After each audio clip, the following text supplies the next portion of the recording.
Welcome back. We are here with 5-minute sermons, and we are going to be in Luke chapter 14, verse 25 through 33. Luke 14, 25 through 33.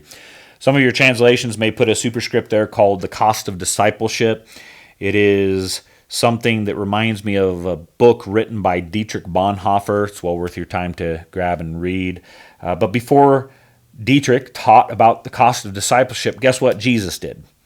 And as Jesus taught about the cost of discipleship, he basically says that, yes, the grace of God is free, but it is costly. We all understand that.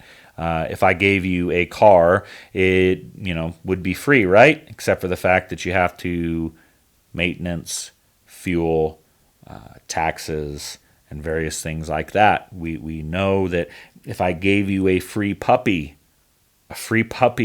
is as free as it is going to cost you something, at least a shoe or two, and maybe a pile of poo. You get what I'm saying? It's going to be costly. How much more the relationship reconciled unto God? How much more being in relationship with Him? Let's read what we have here. Now great crowds accompanied him, and he turned and said to them, "If anyone comes to me and does not hate his own father and mother and wife and children and brother and sisters, yes, and even his own life, cannot be my disciple. Whoever does not bear his own cross and come after me cannot be my disciple." In other words, it's conditional. If this, then that. If you can't do this, then you cannot be that. That is part of life.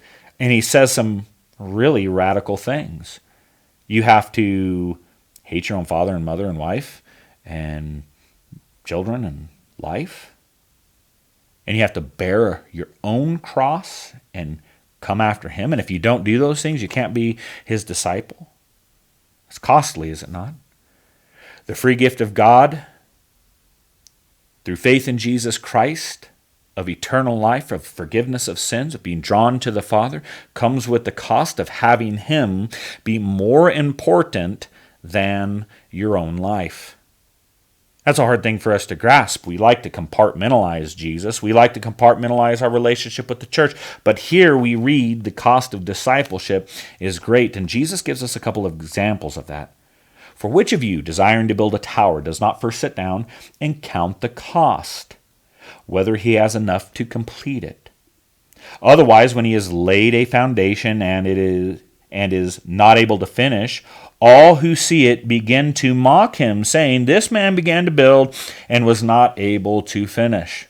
Or, what king going out to encounter another king in war will not sit down first and deliberate whether he is able with 10,000 to meet him who comes against him with 20,000? And if not, while the other is yet a great way off, he sends a delegation and asks for terms of peace. In other words, are you weighing the cost? There is a cost to be had, and when we consider the gospel of Jesus Christ and being followers of Jesus Christ, have to reckon the fact that there is a cost. Now, it's really easy for me to sit and look at Alan, who's sitting right here with me, and go, "Hey, buddy, this is what it's going to cost you." I think we do that really well with other people. Recognize what they need to sacrifice, what they need to give up, the cost that following Jesus should cost them. However, it doesn't ask us to do that. When we look at this and we see the call for people to follow Jesus and says, if anyone does come after me, this is kind of how she should act. Finishes with, so therefore, any one of you who does not renounce all that he has cannot be my disciple. You cannot be a disciple of Jesus Christ unless you take all that is near and dear to you and renounce it. Now, let's clarify. That does not mean that we need to wear burlap sacks, smack ourselves on the forehead as we chant something in Latin, walking around town with a rope tied around our waist, something akin to Monty Python.